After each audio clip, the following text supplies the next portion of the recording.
So, is your love for poker ever going to overtake your love for chess? I think it sort of recently has. Recently has. I mean, don't get me wrong, it oscillates. Like, I really love both. I think I've just been doing so much chess as the main focus for so long that, of course. you burn out a little bit. But I've been playing a lot of in-person cash games in LA. Yeah. And what I like about them is that it just feels like a social activity with friends. I think if I had all of my chess friends in LA and we were meeting to play Blitz, then I would love it just as much. But poker is such a good way to bring people together. Like, we'll play $2, $3. It's not crazy blinds. Right. But it's like you get to hang out with your friends for 5 hours while you're playing a game you like. Yeah. And that's something that, at least in LA, my sister doesn't want to play Blitz with me. And it's like only really fun when you're playing people around your level. But with poker, there's so much variance that it could feel like a more even game regardless. Yeah. So I do like that a lot. So cash games are social. I love poker. I love watching it. I've watched it my whole life, and I've played like online, but I've never played an in-person game. Well, like I said, if you want to stop by tomorrow, you can. Although I'm worried Wolfgang is going to take your money. Oh, of course. He's going to hit me with the double sevens and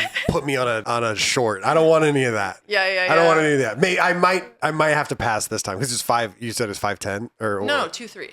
Oh. I think you're buying for like 300 to 500. That's not horrible. But you're still going to be the fish at the table. I'm for sure going to be the fish. Yeah, and it's not a good feeling to be the fish unless you win, and then it's like, then it's like, this game's easy. Guys. Yeah. I thought you guys said this was hard. But that's how people get hooked into poker. They have a big win early on, and then it's hard to stop. And then they never recover. But the interesting thing with poker is I just taught my roommate, and she's a chess player, and she's now addicted to grinding tournaments, and she plays them really low stakes. She's responsible about it, but she's like, wow, it really tickles something the same way chess does. Yeah. I'm like, yes, I think that's why there's so much overlap between the two. I was always wondering why there's so much overlap. I've never like played chess like that. Is it just the thought, like the thinking? I think the way you're trying to figure out what hands your opponent can have is problem solving, and it's really satisfying even if you get it wrong or trying to make the right decision. And there's some logic that's probably similar with people who like the logic in chess, but also I think chess players are used to have grinded decades of their life for a game out of passion and making no money, and then you're like, wait, if I would have grinded this at poker, I would have done what? And then it's crazy. And like, obviously a lot of people think poker and they think, oh, it's pure gambling. Right. But one of the interesting things about poker is like if you compare traders versus poker players, like there's actually less variance long term over poker. So I think people don't realize how much skill matters in poker if you're actually doing it as a career, because you need to have enough reps in that obviously the variance is towards you. One thing that I've always wanted to ask, because I watch every year, which I actually just texted my fiance, because every day for the summer before we lay down, we watch Daniel Negreanu's vlogs. Wait, that's so sick. Yeah, it's like our go-to nightly routine. And I just texted her because I saw World Series of Poker like tweeted out like 2 more days or whatever, 5 more days. It's coming. And I've always kind of wondered, like, every year, because at the very end of Daniel Negreanu, if you guys don't know who he is, he's like one of the most popular poker players of all time. And he makes a daily vlog now of all of his World Series of Poker games. And I've watched it consistently for the past like 4 years, and he's one of the best ever, and he never comes out positive. He's negative at the end of his World Series of Poker run all the time, but he's worth like a gazillion dollars. Yeah. So how? That's a good question. Well, Daniel now is also sponsored, right? Okay. So he's working with the owners of the WSOP. Yeah. But I mean, there are still poker pros who do make their money from poker. From just poker, From just poker. But a lot of the famous players are also sponsored, and that helps a lot. Right. Although for Daniel Negreanu, like maybe he's like, I know last year he was down. This year, the summer, it just started, so we need to give it a little bit. But he's also had years where he's up, so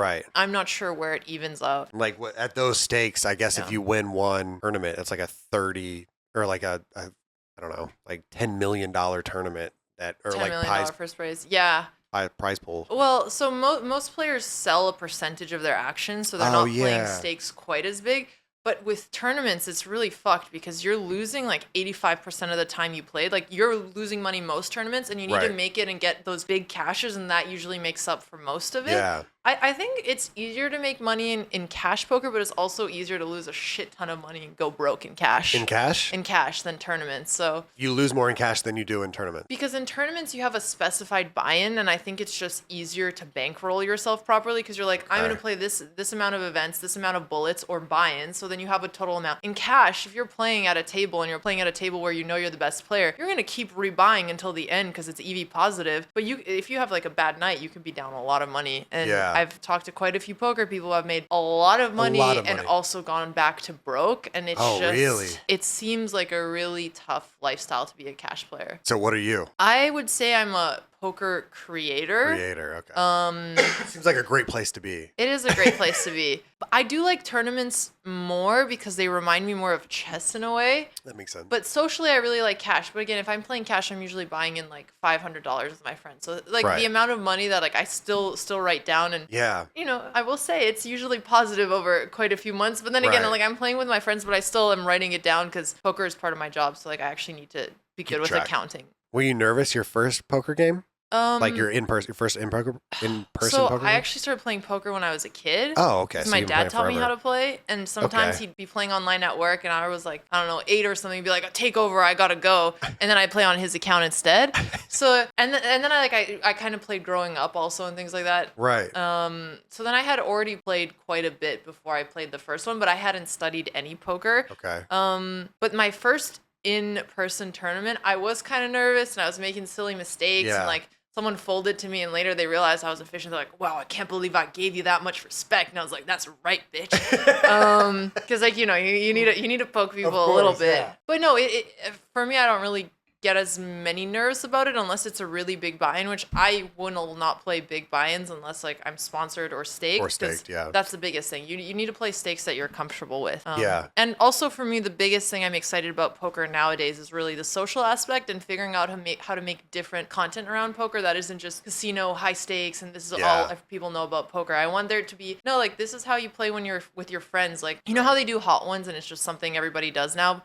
And it's not really about the wings, it's about the activity and being there with someone. That's sort of what I want to work on for poker, where it's like poker is the game, it's the medium, but it's not about the gambling. It's not about like how high the stakes are. Yeah, obviously, like you want to piss off your friend if you beat them and like steal a couple $100 or $100 from them, but it's not about that. It's the fact that it's social and everyone's joking and having a good time. Yeah. Okay. Yeah, that's interesting. At what stakes of like at what buy-in is it no longer social and now it's even if it's with your friends? Have you ever bought in where you're like, wow, I shouldn't, I think I really got to focus. I mean, I always really want to focus usually, unless it's like really small stakes and like I try, but I can't. Yeah. Like if it's under $100 buy-in, I'm like, I don't know if I can take this seriously. We're going all in and I'm trying to bluff every single hand. Yeah. But no, I try to take it as seriously no matter what the stakes are. Okay. It's true that like if it's really high stakes, I feel more nervous than I would otherwise. Okay. I feel like you have to be a different breed to play poker at that stakes. Or really rich. And money doesn't matter as much to you.